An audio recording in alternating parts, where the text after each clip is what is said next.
Olá a todos, sejam bem-vindos a mais uma aula do nosso curso de Performance Web. Nessa aula nós vamos aprender como aproveitar aí o cachê do navegador utilizando aí o htaccess, que no caso do Apache. Essa é uma aula bastante específica para quem usa hospedagem PHP, para quem tem o Apache aí na sua hospedagem no seu computador. Okay? No caso de localmente não vai funcionar, mas na web vai funcionar.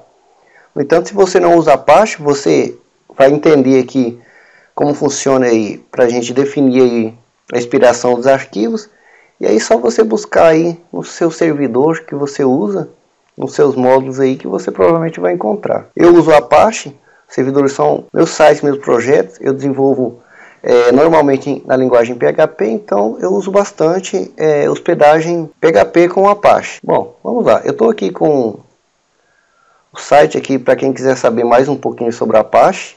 Para quem não conhece, apache.org, a documentação, e aqui fala um pouquinho sobre esse arquivo que nós vamos criar, entender um pouquinho sobre ele hoje, que é o htaccess.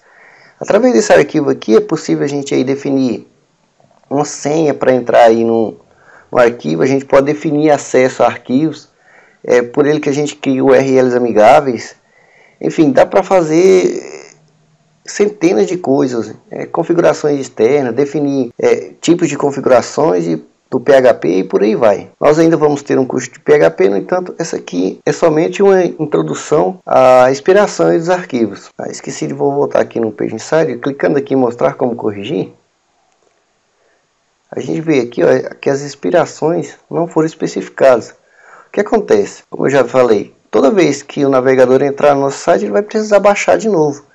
Existem muitos arquivos que não tem necessidade de ficar baixando. Por exemplo, arquivos JS, arquivo GQuero, por exemplo, logotipo. Arquivos de imagem que você não muda com frequência. Você adiciona uma imagem, então você não tem necessidade toda vez que o seu usuário entrar no site baixar novamente. Tá ok? Então a gente pode modificar aí a expiração.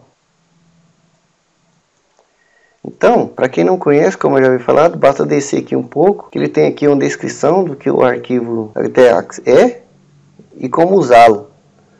Então, se você tiver interesse, dá aí uma lida, é bastante interessante a documentação, uma pequena introdução também que eles dão sobre esse arquivo. E é importante você saber para frente, se você pretende dominar a linguagem PHP. Eu falei, nós vamos ter um curso de PHP, é importante você já saber aí um pouquinho sobre esse arquivo.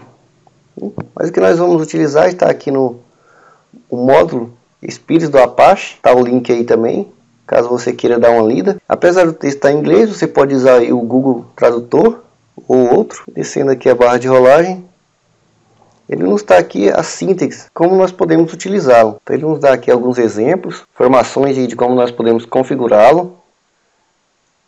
Aqui ele mostra aqui como nós podemos definir aí a data de expiração para os arquivos, por exemplo, por ano, por mês, por semana, dias, minutos, ok? Até segundos. Então é bastante interessante aí você dar uma olhada nessa documentação. E eu vou tentar passar um pouquinho aqui para vocês explicação. Lembrando, como eu filmo novamente, isso aqui só vai funcionar para quem usa hospedagem PHP com servidor Apache. Então vamos lá, eu tenho aqui já uma colinha que eu deixei pronto, não vou digitar isso aqui tudo. Basta você, se você não quiser digitar, basta você entrar no site aí do Apache e ir copiando as linhas e fazendo as modificações. Então aqui eu tenho um comentário na primeira linha, na segunda linha eu estou aqui definindo se o módulo existe, na terceira linha aqui eu estou ativando conforme eles dão aqui no exemplo, ok? Habilitar a expiração, então você coloca este código aqui, correto? Aqui em cima, deixa eu subir aqui a barra de rolagem. Como eles indicam aqui, um exemplo, Spire Default, então eu coloquei aqui Spire by Type, conforme o exemplo aqui, ó. Então você coloca aqui Spire Type, aí você coloca aqui o encode, ou seja, o tipo de arquivo que você quer. Neste caso da primeira linha aqui eu estou com imagem XCOM, ou seja, para o favicon icon. Aqui eu tenho para o JavaScript, XJavaScript, JavaScript, ou seja, aqui para aplicações, aqui em cima para aplicações, aqui para texto, texto HTML, texto CSS, ou seja, Isso aqui são os tipos, apesar de a gente hoje em dia não precisar mais definir o tipo ali, quando a gente linka, por exemplo, um arquivo CSS, um arquivo Java, antigamente era comum, então você tinha que colocar o tipo do arquivo, então tipo texto CSS, tipo texto HTML, hoje não é mais necessário, no entanto, você é só botar uma pesquisadinha sobre o tipo do arquivo que você quer definir a inspiração e colocar o nome aqui. Aqui eu defini o tempo, então você coloca aqui como um exemplo. Então eu tenho aqui, por exemplo, Access Plus, um mês, ou seja, eu estou definindo a inspiração aqui, neste caso aqui no meu imagem ícone, a cada 3 meses. Poderia ser muito mais, né? O favicon é uma coisa que a gente raramente muda no nosso site. Temos aqui também a definição para os outros arquivos. Okay? Veja aqui, por exemplo, o CSS eu defini para um mês.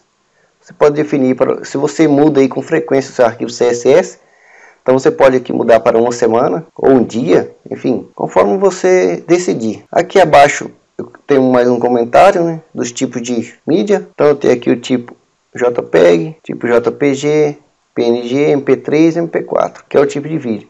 Esses são os arquivos que eu tenho aqui hospedados no meu site. Se você tiver mais arquivos, basta adicionar. Veja que a síntese é a mesma, não tem dificuldade.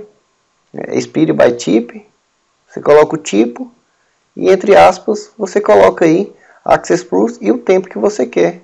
Em inglês aqui está só mesmo, você pode colocar anos, semanas, dias, segundos, enfim, como está ali no exemplo.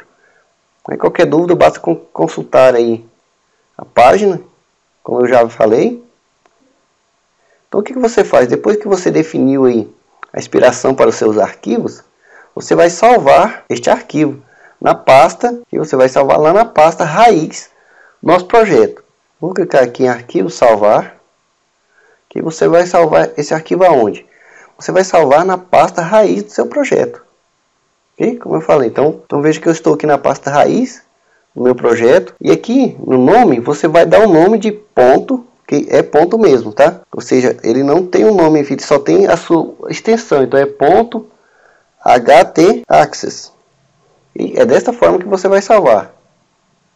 Então clique aqui em salvar. Venho aqui posso fechar aqui, venho aqui na pasta aqui do meu projeto e perceba que eu tentei salvar com extensão .access. Ele adicionou ali para mim a extensão .txt no meu arquivo. Isso pode acontecer com você. Ele não pode ter outra extensão. Que se eu clicar aqui e abrir, ele está abrindo aqui como arquivo TXT. No meu computador aqui ele está aparecendo a extensão, os arquivos aqui, os meus arquivos aparecem a extensão. Então se no seu Windows não aparece, basta você configurar ali nas configurações de pasta para aparecer a extensão. Perceba aqui que no arquivo, se eu tentar aqui renomear ele e tirar a extensão, vamos ver o que acontece. Digite o nome do arquivo. Okay? Ele não me deixa aqui renomear utilizando só a extensão. Okay? Pode ser que você consiga fazer isso dependendo da sua plataforma. No entanto, aqui no meu eu não consigo. Então o que a gente pode fazer? Como ele não está me deixando aqui. Então eu vou aqui abrir, vou dar o Ctrl A para selecionar todo o conteúdo, o Ctrl C. Eu vou fechar aqui, venho aqui no meu Notepad. Vou criar aqui um novo arquivo e vou colar aqui. E vou salvar. Ou seja, eu vou salvar também na pasta raiz. E aqui eu vou tentar criá-lo. Vou colocar a extensão .htaccess. E vou dar no salvar. Volto aqui na pasta. E perceba que agora sim ele foi criado. Ok? Perceba que se eu tentar abrir aqui, ele vai dar aqui como um arquivo desconhecido. Vou fechar aqui. Mas se eu vir nele aqui e pedir para abrir aí com o Notepad, ele vai abrir aí o nosso arquivo htaccess. Por que eu mostrei essa outra forma aqui? Porque muitas pessoas tentam, muitas vezes até ensinam, tentar gravar o htaccess pelo bloco de notas e acontece esse tipo de problema aqui. Tem muitas vezes você fica tentando, então é importante você utilizar aí um software que te permita fazer isso. Você pode usar o Notepad, NetBeans, enfim, qualquer IDE ou qualquer programa aí de desenvolvimento, provavelmente você vai conseguir. Então posso deletar esse outro arquivo aqui e vou usar o meu FileZilla novamente para upar esse arquivo. Eu já estou aqui conectado na minha pasta, então eu vou pegar aqui o meu arquivo e vou jogar lá na minha pasta raiz. Vou voltar aqui no nosso PageSpeed e vou pedir para analisar novamente. Perceba aí que agora sim, a nossa velocidade que estava ali 82 passou a 91, ou seja, já está verde. Ou seja, não temos mais aqueles erros de expiração. Então, voltando aqui no nosso módulo Expires, então você dá uma analisada, vê que tipo de arquivo, se você tem arquivos GIF, não é o caso do meu site, aqui ó, imagem tipo GIF, e define aí o tempo que você quer de expiração. Lembrando, pessoal, isso aqui é caso o usuário entre no seu site e não clique no botão Refresh atualizar. Se ele clicar em atualizar, o seu site vai ser carregado novamente todo. Isso aqui é caso ele entre, uma vez ele vai entrar de novo, ele vai deixar o seu site muito mais rápido porque ele não vai precisar baixar novamente. Então você verifica aí que arquivos são mais importantes, que arquivos devem ser deixados com mais tempo de expiração. Então eu espero que você tenha entendido aí pelo menos o básico. Isso é um assunto aí interessante, importante, e dá uma estudadinha sobre o Apache também. E parte do nosso problema já está corrigido. Estamos quase chegando ao nosso objetivo. Então eu espero que vocês tenham gostado e até a próxima aula.